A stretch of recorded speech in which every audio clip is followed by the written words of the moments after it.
Leitura do livro Mar Morto, de Jorge Amado. Agora quero contar as histórias da beira do cais da Bahia, os velhos marinheiros que remendam as velas, os mestres de saveiros, os pretos tatuados, os malandros sabem essa história e essas canções. Eu as ouvi nas noites de lua dos cais do mercado, nas feiras, nos pequenos portos do recôncavo, junto aos enormes navios suecos, nas pontes de Ilhéus. O povo de Iemanjá tem muito o que contar. Vinde ouvir essas histórias e essas canções. Vinde ouvir a história de Guma e de Lívia, que é a história da vida e do amor do mar, no mar. E se ela não vos parecer bela, a culpa não é dos homens rudes que a narram, é que os ouvistes da boca de um homem da terra, e dificilmente um homem da terra entende o coração dos marinheiros. Mesmo quando esse homem ama essas histórias e essas canções e vai às festas da dona Janaína, mesmo assim, ele não conhece todos os segredos do mar, pois o mar é mistério que nem os velhos marinheiros entendem. Iemanjá, dona dos mares e dos saveiros. Tempestade. A noite se antecipou. Os homens ainda não a esperavam quando ela desabou sobre a cidade em nuvens carregadas. Ainda não estavam acesas as luzes no cais. No farol das estrelas não brilhavam ainda as lâmpadas pobres que iluminavam os copos de cachaça. Muitos saveiros ainda cortavam as águas do mar quando o vento trouxe a noite de nuvens pretas. Os homens se olhavam e, como se interrogavam. Fitavam o azul do oceano a perguntar de onde vinha aquela noite adiantada no tempo. Não era a hora ainda? No entanto, ela vinha carregada de nuvens, precedida do vento frio do crepúsculo, embaciando o sol, como num milagre terrível. A noite veio, nesse dia sem música, que a saudasse. Não ecoara pela cidade a voz clara dos sinos do fim da tarde. Nenhum negro aparecera ainda de violão na areia do cais. Nenhuma harmônica saudava a noite da proa de um saveiro. Não rolava sequer pelas ladeiras o baticum monótono dos candomblés e macumbas. Por que então a noite já chegara sem esperar a música, sem esperar o aviso dos sinos, a cadência das violas e harmônicas, o misterioso bater dos instrumentos religiosos? Por que viera assim, antes da hora, fora do tempo? Aquela era uma noite diferente e angustiante. Sim, porque os homens tinham um ar de desassossego, e o marinheiro que bebia solitário no farol das estrelas correu para o seu navio como se fosse salvar de um desastre irremediável. E a mulher que no pequeno cais do mercado esperava o saveiro, onde vinha o seu amor, começou a tremer, não de frio do vento, não do frio da chuva, mas de um frio que lhe vinha do coração, amante cheio de maus presságios da noite que se estendia repentinamente. Porque eles, o marinheiro e a mulher morena, eram familiares do mar e bem sabiam que se a noite chegara antes da hora, muitos homens poderiam morrer no mar. Navios não terminariam a sua rota, mulheres viúvas chorariam sobre a cabeça dos filhos pequeninos. Porque eles sabiam, não era a verdadeira noite, a noite da lua e das estrelas, da música e do amor, que chegara. Esta só chegava na sua hora, quando os sinos tocavam e o negro cantava ao violão, no cais, uma cantiga de saudade.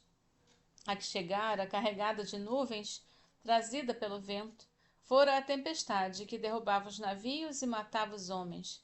A tempestade é a falsa noite. A chuva veio com fúria e lavou o cais, amassou a areia, balançou os navios atracados, revoltou os elementos. Fez com que fugissem todos aqueles que esperavam a chegada do transatlântico. Um homem na estiva disse ao companheiro que ia haver tempestade. Como um monstro estranho, um guindaste atravessou a chuva e o vento, carregando fardos. A chuva açoitava, sem piedade, os homens negros da estiva. O vento passava veloz, assoviando, derrubando coisas, amedrontando as mulheres. A chuva embaciava tudo, fechava até os olhos dos homens. Só os guindastes se moviam negros. Um saveiro virou no mar, e 2 homens caíram na água. Um era jovem e forte, talvez tivesse murmurado um nome naquela hora final. Não era uma praga, com certeza, porque soava docemente na tempestade.